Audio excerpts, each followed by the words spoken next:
Bapa di surga yang kami sembah di dalam nama Tuhan Yesus Kristus. Bapa, kami sungguh mengucap syukur dan terima kasih untuk semua kasih karunia dan anugerah-Mu atas hidup kami semua. Terima kasih Bapa untuk pagi hari yang luar biasa, yang indah yang Kau berikan pada kami semua. Terima kasih Tuhan, terima kasih. Berkati kami semua Bapa, anak-anak-Mu Bapa. Urapi kami, bukakan mata hati, mata rohani kami Bapa. Jadikan hati kami semua menjadi tanah yang subur untuk dapat mendengar firman-Mu, dan kami percaya dengan kuasa dan kekuatan yang berasal dari-Mu, firman-Mu boleh bertumbuh dalam kehidupan kami. Terima kasih Tuhan, terima kasih, dan terima kasih Bapa kalau Kau pakai anak-Mu ini Bapa untuk menyampaikan pesan firman-Mu. Urapi dengan kuasa-Mu Bapa, sehingga apa yang hamba-Mu sampaikan ya Bapa adalah berasal dari isi hati-Mu. Terima kasih Tuhan, dan jauhkan anak-Mu ini ya Tuhan daripada mencuri kemuliaan-Mu. Terima kasih Tuhan, terpujilah nama-Mu. Dalam nama Tuhan Yesus Kristus kami semua sudah berdoa dan mengucap syukur. Haleluya. Amin. Ya, selamat pagi, shalom, silakan duduk semua Bapak-bapak. Puji Tuhan, sungguh kita mengucap syukur dan terima kasih untuk hari-hari yang diberikan oleh Tuhan kepada kita semua. Ya, pertama-tama saya mengucap syukur dan terima kasih ya kepada Tuhan kita Yesus Kristus atas karunia-Nya dan atas pertolongannya selama ini. Dan kedua, saya berterima kasih ya Pak Heri, makasih, dan Bapak-bapak semuanya atas undangannya ya. Terima kasih Bapak-bapak juga yang melayani worship, menyanyi. Puji Tuhan. Hebat Pak, lagunya semangat-semangat, Bapak masih semangat-semangat semua. Ya, makasih tim musik, makasih untuk Bapak yang bersaksi juga, kesaksiannya memberkati kami semua. Oh ya, saya perkenalkan ya, nama saya Andi, ya Andi Suhono. Ya, saat ini saya bergabung di GBI Rock. Ya, saya sendiri umur tahun ini 62, punya dua orang putri. Ya. Saya sendiri masih bekerja, ya. Saya bekerja di sebuah perusahaan finance, ya, Depo Star Finance, ya. Ini Mitsubishi Motor Group, bekerja sama partner joint venture dengan gedung yang di sebelah, Depo Tower, ya. Dia partner lokal, ya. Cukup lama, saudara, saya bekerja di perusahaan ini. Ini tahun ke-38 saya berkarir di perusahaan ini. Selama saya bekerja, bos saya orang Jepang, ini bos yang ke-10 menggantikan saya. Ganti-ganti terus bosnya, ini yang ke-10 kali. Ya, itu sedikit perkenalan dari saya. Ya, Bapak-bapak, oh ada ibunya satu, ya. Bapak-bapak semua, ya kita semua para pengusaha, ya adalah hal yang umum dan baik kalau kita mewariskan perusahaan kita kepada anak, cucu, keturunan kita. Ya, itu hal yang wajar, hal yang baik.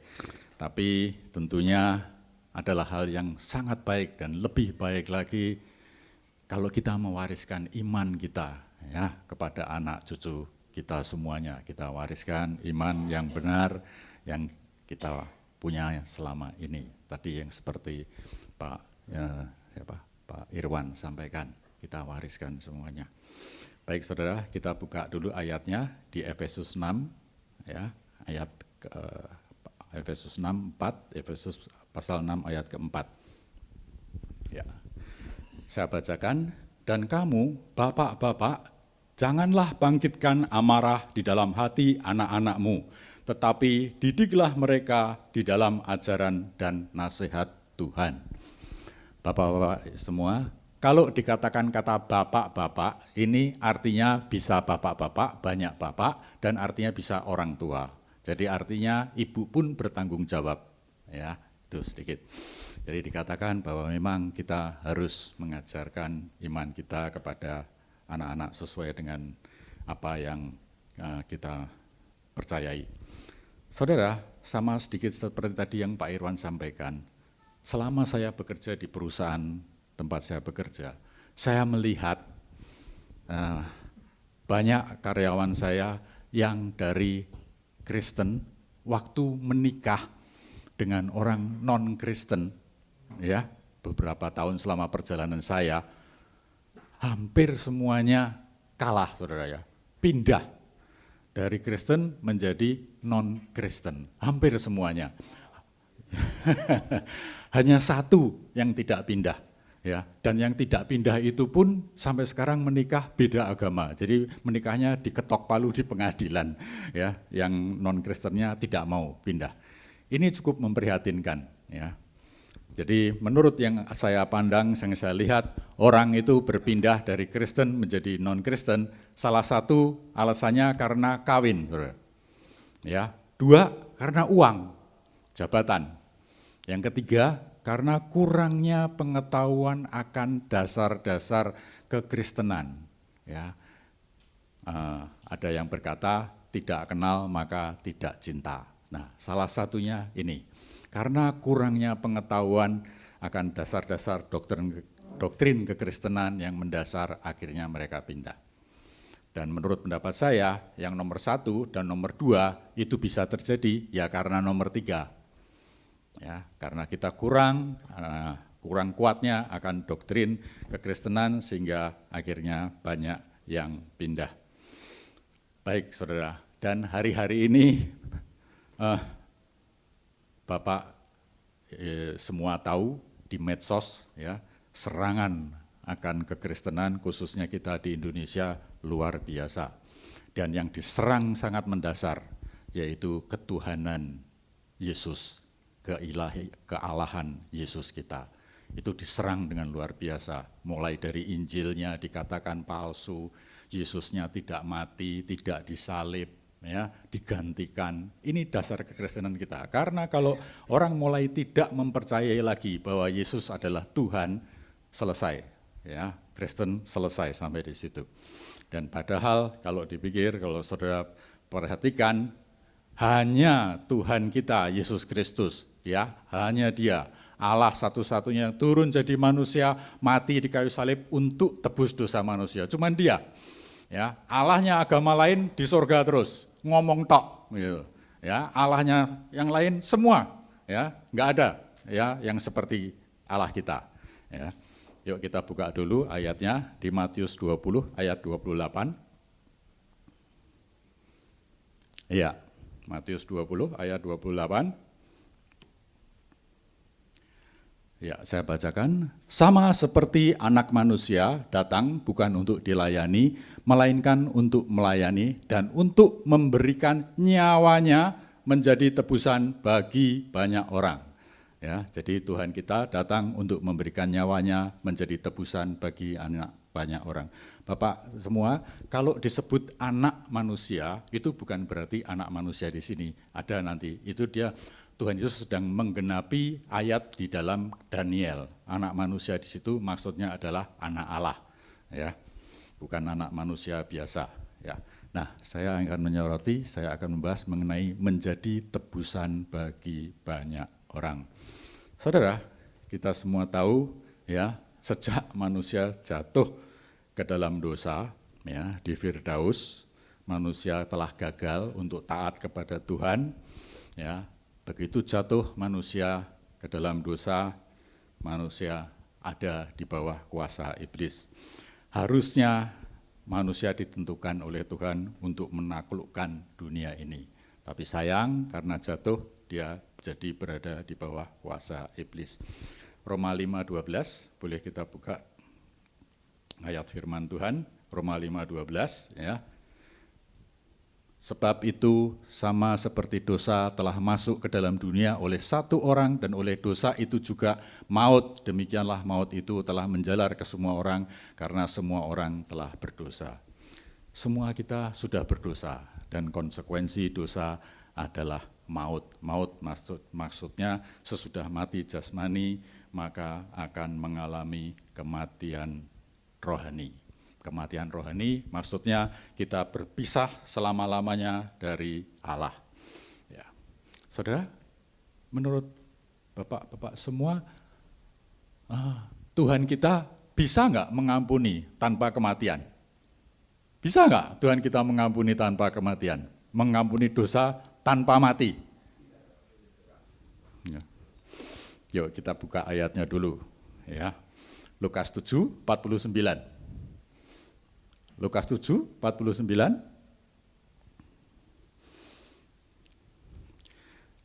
selain ayat ini banyak ya. Lukas 7. Lukas 7 48.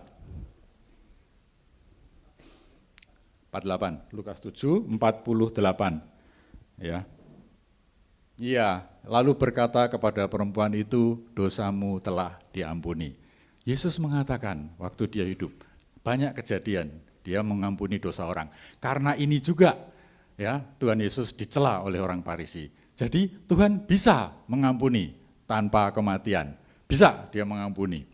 Nah, kalau sudah begitu pasti kita jadi bertanya-tanya, sering ditanyakan, lah kalau gitu ngapain Tuhan kita mati? Ya, dia bisa mengampuni, lalu kenapa Tuhan kita mati? Pernah ada di sebuah medsos orang Kristen ditanya seperti itu dan dijawab ya suka-sukanya Tuhan. Waduh, cilaka jawaban ini ya. Jadi seolah-olah kesannya Tuhan Yesus yang Allah datang ke bumi, ke dunia, begitu kasih kepada manusia, seolah-olah kedatangannya hanya untuk iseng-iseng saja. Ya, Tuhan kita datang ke bumi menggenapi firman dan makna kedatangannya ke dunia sangat luar biasa. Ya, sangat luar biasa kedatangannya. Jadi sekali lagi bahwa kedatangan Tuhan ke dunia untuk mati di kayu salib itu bukan karena suka-suka atau bukan iseng-iseng atau bukan supaya dramatis ya, supaya nanti kalau gereja bikin drama menjadi luar biasa dramanya, bukan itu ya. Mungkin saya bisa minta tolong Pak Heri boleh maju sama mungkin teman saya aja, Pak Rudi, bisa maju? Ya Pak. Ya berdua. Ya, kebetulan saya bawa teman Pak Rudi. Ya, ya. Bapak sana aja, Pak Heri tengah aja. Ya, saudara, di dunia ini kan ada tiga sosok, ya, manusia, ya, Tuhan dan iblis, ya. Ya. Begitu manusia jatuh ke dalam dosa, ya, sejak manusia jatuh ke dalam dosa, dia jadi miliknya iblis. Ya, manusia tidak bisa milih tempat yang netral, tidak ada tempat yang netral. Ya, cuman bisa milih ikut Tuhan atau ikut setan. Ya, nggak bisa. Begitu dia jatuh dalam dosa, ayat firman Tuhan berkatakan semua orang sudah berdosa dan upah dosa adalah maut dan dia menjadi ada di bawah kuasa si iblis. Ya, itulah dosa. Ya. Pak, dinikmati Pak. Dosa itu Amsal berkata air hasil curian terasa manis. Roti yang dimakan dengan sembunyi-sembunyi terasa nikmat. Ya, Bapak Ibu perhatikan, iblis bermain di perasaan. Ya, air terasa manis, roti terasa nikmat. Faktanya air dan roti sama rasanya. Ya, tapi karena hasil dosa terasa manis. Jadi iblis bermain di perasaan. Ya, oke. Dia ada di bawah kuasa iblis. Tuhan Yesus datang, ya, dan manusia bertobat. Tuhan Yesus menebus manusia dari dosa. Dia ambil manusia, ditebus. Pak, tebus Pak. Tadi saya ngasih yang enak-enak. Tebus Pak. Kasih lagi. Pak tebus Pak. Pak Tuhan tebus. Ditebus. Ya, harganya enggak tahu berapa? Harganya mahal. Ditebus dengan nyawa, darah yang suci. Inilah kenapa Tuhan mati. Dia bisa mengampuni waktu dia masih hidup. Tapi dia mau menyelesaikan ya, tugas sebagai manusia. Adam kalah dalam dosa sebagai manusia. Harus manusia juga yang menyelesaikan tugas untuk mengalahkan iblis. Enggak bisa Allah. Allah kita bukan Allah yang sok tentang. Oh ya, terima kasih Pak. sorry. Ya, terima kasih Pak Rudi, masih Pak Heri. Ya, jadi manusia kalah oleh iblis di Firdaus. Harus manusia juga yang mengalahkan iblis lagi untuk mengambil kuasa kembali. Ya, jadi tidak bisa Allah. Makanya banyak orang ngomong Allah Maha Pengampun, Allah Maha Kuasa. Ya, terus dia maunya kan kita tempeleng aja si iblis, minggir terus kembali manusia gitu. Berkuasa. Tidak begitu, ya. Allah kita Allah yang konsekuen, Allah yang komitmen, Allah yang akan memenuhi, yang tidak main ganti-ganti hukumnya atau bikin hukum baru untuk mengganti hukum yang lama. Tidak begitu Allah kita. Ya, agama lain begitu. Ya, jadi makanya sampai Allah kita mau bersusah-susah jadi manusia, ya, hidup kudus, hidup suci, mati di kayu salib, taat kepada Bapa untuk menebus kembali dosa manusia. Dengan cara ini manusia kembali berkuasa, ya, di bumi, mengalahkan iblis. Kalau Bapak-bapak perhatikan, ya, di Perjanjian Lama, ya, tidak ada satupun nabi yang pernah nengking setan. Enggak ada. Ya, mulai Tuhan Yesus datang ke bumi, mulai ada setan ditengking. Nabi enggak bisa tengking. Ya, karena kuasa waktu itu Tuhan Yesus belum datang, masih kalah. Masih ada, walaupun itu Nabi Samuel, Abraham, Musa, tetap kalah di bawah kuasa iblis. Karena belum ada Tuhan Yesus. Ya, sejak kedatangan Tuhan Yesus, maka kalau Bapak baca di dalam Perjanjian Baru, sejak Tuhan Yesus mengusir setan, dia berkata, kerajaan Allah sudah datang. Amin. Ya, sesudah Tuhan Yesus mati, meninggal di kayu salib, bangkit, Roh Kudus dicurahkan, kuasa diberikan kepada manusia, Bapak dan saya, ibu-ibu dan saya semua diberikan kuasa itu untuk mengalahkan iblis. Ya, nah, begitulah saudara ya. Jadi kenapa Tuhan kita harus mati? Saudara, kalau bicara begini, orang kan, kita sebagai orang Kristen maupun orang agama lain, prakteknya sama, waktu berdosa kita bertobat, kita minta ampun kepada Tuhan, kita diampuni. Ya, orang agama lain juga ceritanya seperti itu. Ya, jadi makanya kembali lagi suka dikritik, kita suka dicela. Ngapain? Toh buktinya bisa juga. Jadi pertanyaannya, kenapa sampai kita begitu? Lalu yang agama lain kenapa tidak apa-apa? Kok bisa juga? Gitu.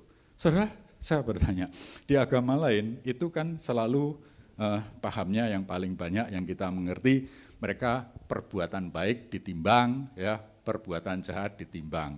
Nanti sampai pada waktunya berat yang mana? Kalau berat yang baik masuk surga, kalau berat yang jahat masuk neraka. Kalau beratnya sama? Kalau beratnya sama, kemana? Hah? Enggak mati-mati, hidup terus. Jadi hukum ini enggak kena. Ya, saya tidak tahu, akhirnya mereka akan menjawab tergantung rahmat Allah. Ya, itu yang satu. Terus yang kedua, saudara, kalau ada seseorang mencuri ayam, ya, mencuri ayam, terus minta maaf, kita balikin ayamnya, kita minta maaf, dimaafin sama yang punya ayam, prakteknya harusnya orang ini tetap dihukum enggak? Hah? Orang yang pernah mencuri, balikin barang curiannya, walaupun dimaafin sama yang punya, secara hukum orangnya harus tetap dihukum enggak? Dihukum, ya, dihukum. Cuman di Indonesia koruptor balikin duit dapat penghargaan. Negara lain enggak. Ya, jadi kita tahu, ya, hukum dosa sangat serius. Enggak bisa cuma minta maaf, ada konsekuensi yang harus dibayar. Nah, yang bayar tadi untuk dosa kita Tuhan Yesus. Kita enggak bisa bayar sendiri, ya. Iblis enggak mau darahnya kita karena darah kita dosa, ya, enggak laku. Oh ya, saudara, iblis tidak maha tahu ya, Bapak Ibu semuanya, ya. Iblis tidak maha tahu, ya. Iblis berencana membunuh Tuhan Yesus Kristus di kayu salib. Dia berpikir dengan cara itu, ya, karya Tuhan di bumi berhenti. Ya, tetapi sekali lagi Tuhan memakai suatu kondisi meminta kepada Tuhan bahwa dia harus taat sampai mati, ya, dengan ketaatan itu Tuhan kita Yesus Kristus menang. Amin. Ya. Saudara, Adam itu kan di Firdaus itu kalah karena tidak taat. Ya, dan kalau saudara lihat Tuhan Yesus itu menang mengalahkan iblis dengan ketaatan. Ya, taat sampai mati di kayu salib. Waktu dia berdoa di Getsemani, dia berkata kepada Tuhan, sekiranya cawan ini berlalu tetapi kehendak-Mu yang jadi. Akhirnya Tuhan kita Yesus taat. Ya, walaupun ya orang Farisi, Yudas, orang Romawi, ya semua menyalibkan dia, tapi memang Tuhan disuruh taat untuk melalui itu semua. Iblis tidak tahu, ya, taunya iblis kalau Yesus mati, ya sudah karyanya berhenti di dunia, kembali seperti awal, ya.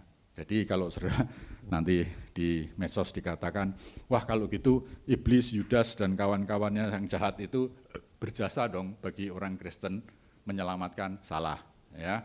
Mereka melakukan itu motivasinya jahat.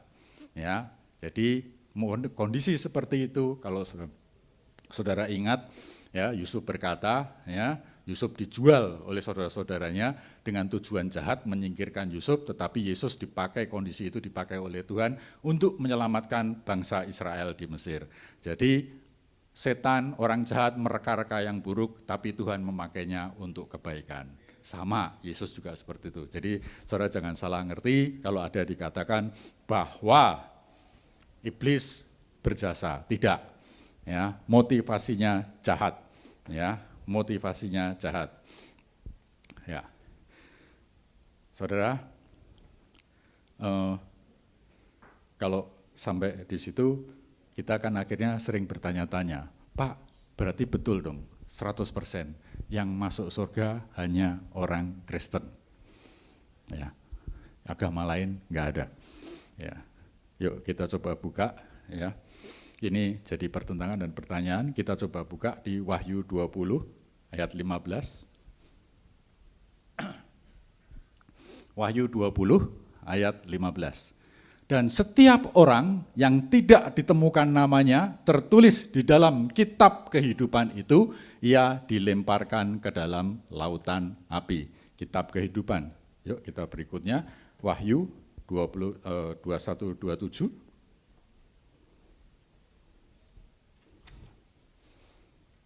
Ya, tetapi tidak akan masuk ke dalamnya sesuatu yang najis, atau orang yang melakukan kekejian atau dusta, tetapi hanya mereka yang namanya tertulis di dalam kitab kehidupan anak domba.